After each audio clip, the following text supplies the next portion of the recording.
Rolling. Roll on. Roll hard, roll on. I feel like there's like a song that's like.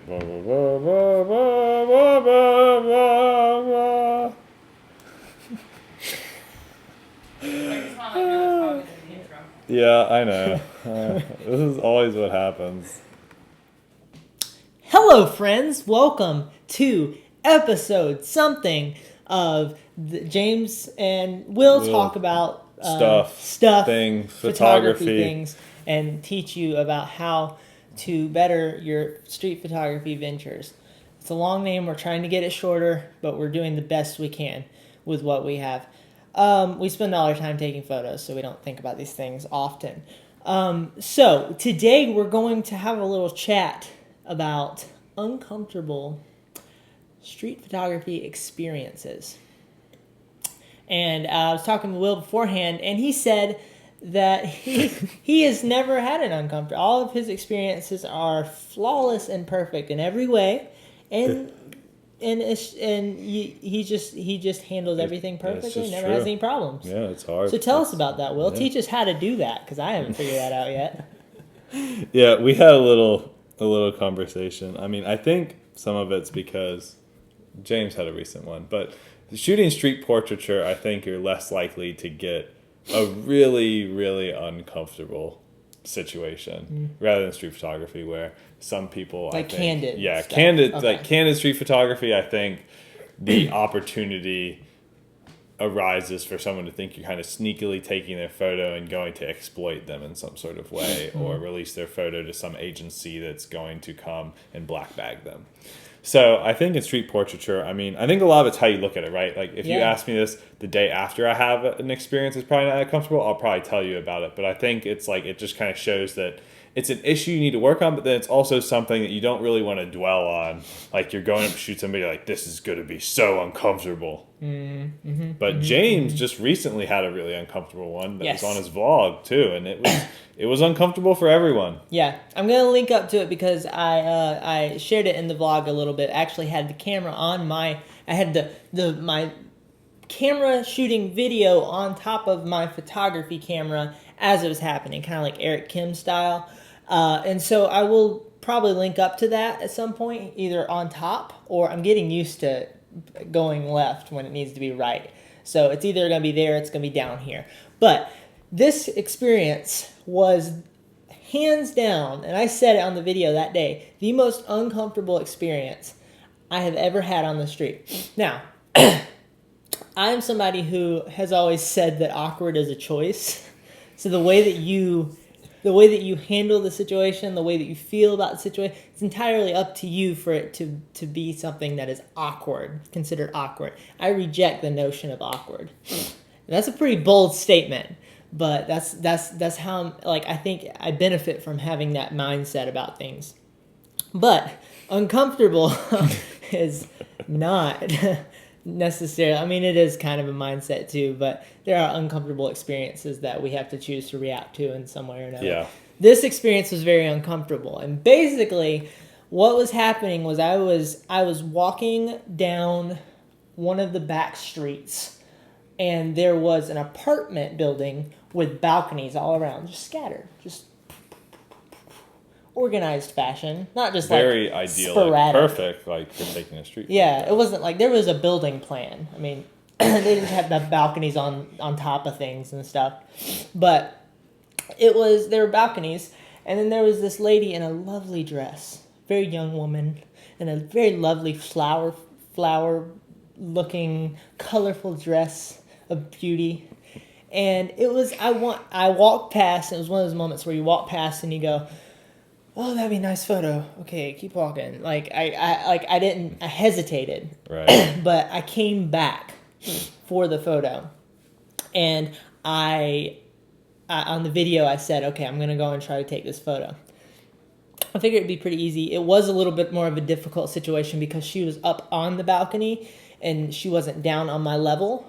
So I had to speak. I had to yell up to the balcony like Romeo and Juliet style. Yeah, you had serenade her to try to get the photo. And I sang a little bit of Nickelback That's which I think is probably where what- it that's- all went downhill. Yeah, that's It's pretty. It didn't work out because of that. She was like, I hate Chad Kroeger. That's his name, right? I think that's his name. I don't know. Anyway, Nickelback. So I was standing there and I was like, hi, I have an interesting question. Whenever I do a particularly weird ask, I say I have a very like weird or interesting question so they understand what's about to You're happen. not just It's- going to ask it's not- for the time or Yeah. like, so for some milk, like, hey, can I borrow some milk or sugar? Yeah. I'm down at my grandma's house making cookies. Right. And it's not like, it's not, an average everyday question that you would ask for someone, to take I mean, a we photo. ask it. to We people ask it. every For it's day, average for us, but not for everybody else. Everyone else, not really. So I was going to ask the question, and I said, "Hey, ma'am, I didn't say ma'am. I said I have a really interesting question. I would like to take your photo. Would you mind if I take a photo? I like your dress. I think your dress is beautiful, and I would like to take your photo." And so she said, she started going, no, and she said something along the lines of, "I don't speak English." And when this happened, I went, okay, I've been in this situation before because I've been in it many times before. I've been to Haiti twice. I've been in this situation before. Usually you can kind of work your way around the language barrier and figure out how to make it work. So I was trying to make it work, but she was very nice, but she was very confused. And I didn't understand anything. She spoke like 1% English. Right. If It there was like you couldn't you had even the like dictionary. just take a business card and a camera and like be like this. Well, I feel like a lot of people get that have like some sort of rudimentary understanding of English, but it was probably just like take this and then your camera at the same time. See, and I think I failed at pointing at my camera enough. But I said photograph is a pretty universal word. Right, because in a lot of the world. languages, structurally too, it's the fairly same. similar. Photograph, yeah. Yeah, photographia, French version. I have no. Mandarin, go. Jingzhonghua. No, that's probably not right. That's it. That's not it. Or you told somebody that you want to steal their goat, but it's one of the two. Either way, it's valuable. So I started asking her this question, and she was obviously very confused by what was going on, and I was trying to make it work, and I was like trying to figure out how to tell her like, can I take your photo, whatever, and then she pointed inside like she was acting like she there was somebody inside that could maybe come out and translate. That was the impression I got from her. But she pointed there, I said, okay, and then nothing happened. Like, she just sat there still. And it felt like when she sat there, I was there for like 5.5 minutes. I was probably there for maybe 11 seconds with silence. But I was very confused by what was going on. And so I said, she said something, and I said, could you stand up? And then she didn't understand that because I wanted her to stand up on the balcony. Right. And this whole time, I was trying to understand if she even wanted her photo taken. So finally it gets to the point where she's sitting there, she's confused, I'm confused, and I had this moment where I was like, this is only going to get worse. I'm not gonna resolve this issue. So I stood there for a couple more seconds in silence, trying to figure out what to do. And I finally said, okay, I'm gonna go. Thank you so much. I'm sorry about this. And I said I'm sorry for the inconvenience. Like I was expressing that a couple of times, and then I just walked off. It was very, very uncomfortable for sure. Yeah, it was uncomfortable to watch. And we couldn't even see what was going on. It was just like silence, James yelling something, incoherent response, probably because it was far away. And it was like, right. And I was like, what? And then James standing there for a really long time, and then da-da-da-da-da, and then again, and yeah. It was like a good plot line, though, for like building suspense. The hilarious thing is I cut like probably 80% of the interaction. Yeah, after you explained it, I figured, because I was like, man. Yeah. Yeah. So it wasn't in all reality, it wasn't that bad, but in the moment, obviously, it felt very uncomfortable. So did you come up with a scenario where you've had an uncomfortable experience? I mean, I think really it's like, in my mind, I guess because it's been a while since I've had a really uncomfortable one, it's kind of like, for me, the hardest thing is like the uncomfortable yes, where somebody agrees to let you take their photo, because when they say no, or they just, the no's are in a lot of ways are easier, right? Because the interaction's done, and you didn't get the picture, but it's over and you can move on. Mm-hmm. Whereas, when you're trying to get them to be a certain way, or maybe there's two people and one person doesn't want to be photographed and the other one does, and it's just like the dynamic's hard. It's always hard because then you kind of feel like, oh, is this person just letting me take their photograph because, they feel an obligation to me or something like that? And then, or maybe you feel they're so rushed or they're just kind of this way, and you're trying to get this very specific, I always usually have like a very specific idea of kind of what I want overall. And it's like, it's just not coming through it all. And you can always work on improving to get through it and figuring things out. But sometimes it just you end up with the photo you don't like, and then you go home and there's the uncomfortable moment when you're editing, you're like, wow, I saw this person and I was like, oh, I have to photograph them. And then you got through the yes, and then the uncomfortable rest of the sequence. And then when you say like bye, it's just kind of like a hurried bye, and they're gone, and you're sitting there with the photo and you're like, this really isn't that great. Yeah. That's the hardest one for me, I guess, just because of what I shoot. I don't get a lot of I just don't get a lot of like strange reactions from people. Like they don't get aggressive, or they usually just like no, go on. So, but I think like maybe it's the growth opportunity, right? Yeah. Like with these experiences, right? Yeah. If everything goes right, if every single experience, everyone's like, oh yeah, that's awesome, right? I mean, it's good because you're like, wow, I guess what I'm doing is great, but also it's hard to reflect and improve. And then when you get a bad situation, you can't handle it at all because you're not used to, everyone's just like, oh yeah, let's just take the photo. And they vote, they're like, that's exactly what I wanted. Yeah, it's like just exactly what you imagined in your mind. And the sun, a little bit of like the sun goes over one part and the shadow's coming in perfect, and it's like the light just changes for you. Yeah. Yeah. You don't everybody really moves out of the back of the frame. Get better at photography with that. Yeah, and I really believe that these experiences, both good or bad, are extremely useful. And I found that after that experience that I actually felt very fulfilled. It was uncomfortable and it didn't go as planned necessarily, but I felt very fulfilled, and I was just so happy that I asked and that I decided to brave that situation and figure out how to navigate it. Made me a better person. I can tell I grew through it. Like a smooth sea never makes a skilled sailor, right? Right, no, absolutely.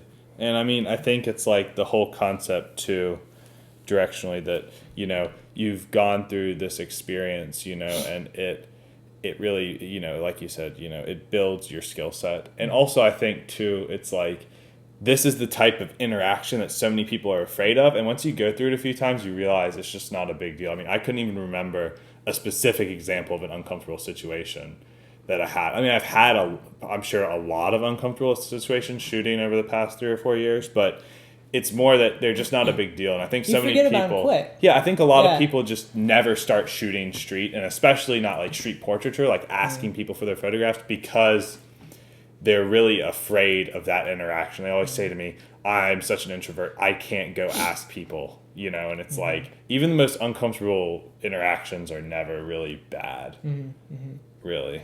Yeah. And I mean, by all, I don't know, external thought processes, you could say, oh, that was weird and that went bad or whatever. But I think there's so much value to having those interactions, and I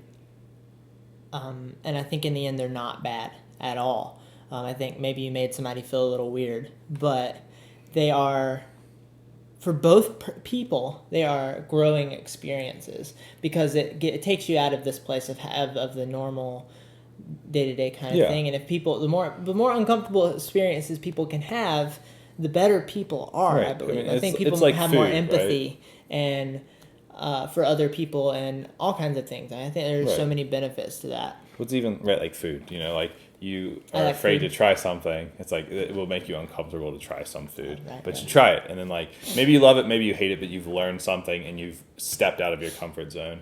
And I think it's like the uncomfortable positions have really helped me in terms of like my framing and getting people to loosen up, because it's like, right, whenever everyone does things right, you just don't improve at all. Even though the uncomfortable ones suck and you end up with pictures that you don't like a lot of times, but like that's also when you really reevaluate. Like say you have like several uncomfortable interactions in a row, then you think maybe, what am I doing? You know, maybe it is something I am doing, or what can I improve upon, you know, or what can I do to make these people more comfortable?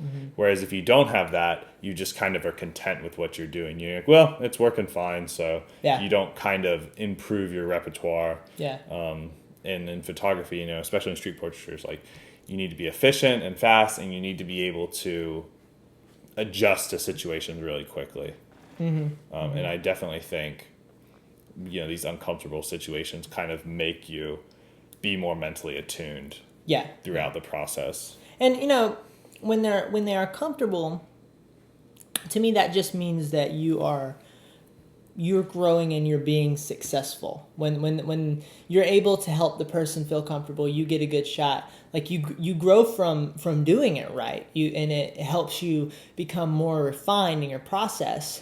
But there's so much immense deep value in like screwing it up, and like you realize that you have to figure out how to communicate to somebody that your SD card just caught on fire inside of your camera. It's on, and your camera's in flames, and you're like, I'm sorry, I know I said I was going to take your picture, but I can't. My SD card is on fire. Because I know that happens every day. I think for me, what helped me in this experience was I chose to be very intuitive in the moment. Even though everything was kind of happening, I chose to come at it from a very feeling, kind of intuitive sort of place, and that helped me to push through it and figure out how to cater to what was going on, and I didn't like panic. I didn't kind of like, you know, I mean, I did a little bit. I kind of felt like I was panicking, but I'm sure that my intuitive processes were helping me through that situation. So I'd say definitely focus on being very intuitive, and let your internal compass kind of guide you through those things. And it's easier for some people. See, I learned that sorry, we're checking the time. I learned that I took a personality test, Will. And I learned that, of course, I'm an introvert. What's new? But I also learned that I'm a very feeling person. I'm very good at perceiving people's emotions and things like that around me. So I think that came in handy. Good. Let's just not go through that one thing you did last time. What? The hand thing, when we talked about feelings, and it was that.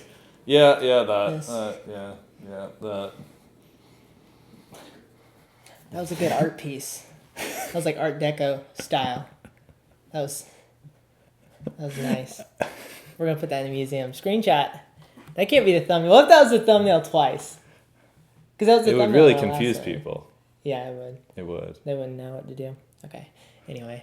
All right, guys. So overall, good experiences help you grow.